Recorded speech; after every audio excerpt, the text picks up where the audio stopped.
Another major defeat for the anti-woke clowns. This time it is that drag ban ruled unconstitutional. This is the beautiful detail, folks, by a Trump-appointed judge. The Tennessee anti-drag bill violates free speech and expression. It's too broad and too vague. The Associated Press has a great report on this. Tennessee's first in the nation law, designed to place strict limits on drag shows, is unconstitutional, a federal judge says. The law is both, quote, unconstitutionally vague and substantially overbroad, and encourages discriminatory enforcement, according to the ruling late Friday by U.S. District Judge Thomas Parker, appointed by failed former President Donald Trump. Quote, there is no question that obscenity is not protected by the First Amendment, but there's a difference between material that is obscene in the vernacular and material that is obscene under the law. Simply put, no majority of the Supreme Court has held that sexually explicit but not obscene speech receives less protection than political, artistic, or scientific speech, said the judge. The article also says the law would have banned adult cabaret performances from public property or anywhere minors might be present. Performers who broke the law risk being charged with a misdemeanor or a felony for a repeat offense. This is a bonkers law. It deserved to be taken down. And so far, that is the decision. Now, will it be appealed? We will see.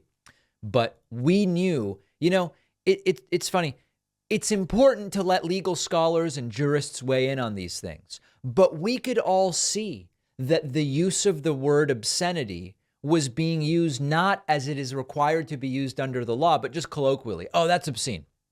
I don't know. I see a picture of a drag performer. That's obscene, and that's my opinion. That's not legally obscene. And that's actually what matters here. And good for the Trump-appointed judge for pointing that out.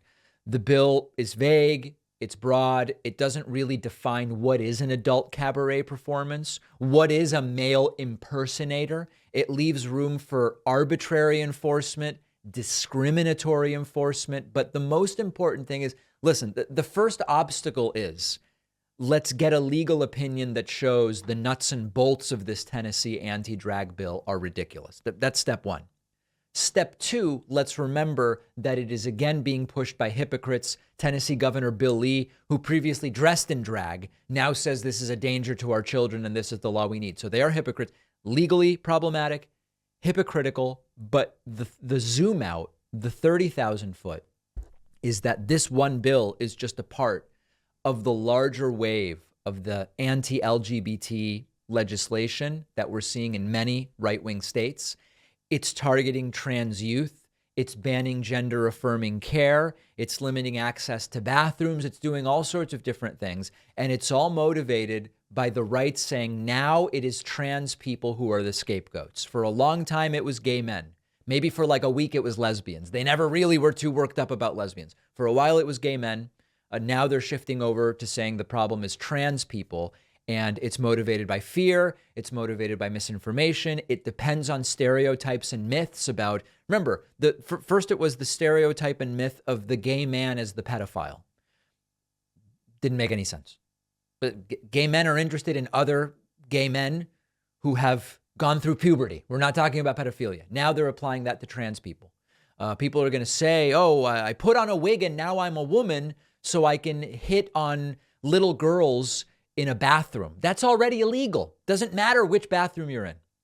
Already against the law. Don't need any new laws to prevent that. And it also essentially never happens. And they're now targeting drag shows. Completely benign. We interviewed a drag performer a few weeks ago who was very articulately able to explain the absurdity of all of this. So the hope here is that if this decision is appealed, it will be upheld. Not that the bill will be upheld, that the unconstitutionality of banning drag shows will be upheld. And this is, again, another one of these issues where the right now is saying, look at all of these leftists wanting to die on the hill of drag shows. We're not the ones who started this thing. We're just saying the law should be enforced and the laws should be evaluated for their constitutionality. It is because of the right making this an issue that this is an issue. Left-wingers weren't going around saying, let's go around creating defenses for drag shows. And for as long as the right keeps pushing these nonsense laws, my hope is that the left and sane thinking jurists are going to do what needs to be done to point out that the laws are not only hypocritical, capricious, and unnecessary, but also unconstitutional in the way that this one is. Let's take a very quick break. Make sure you're subscribed on YouTube at youtube.com/The David Pakman Show. We are powering towards 1.75 million YouTube subscribers, which will put us within that final 250,000 subscriber push to 2 million. Be a part of it. We'll take a quick break and be right back.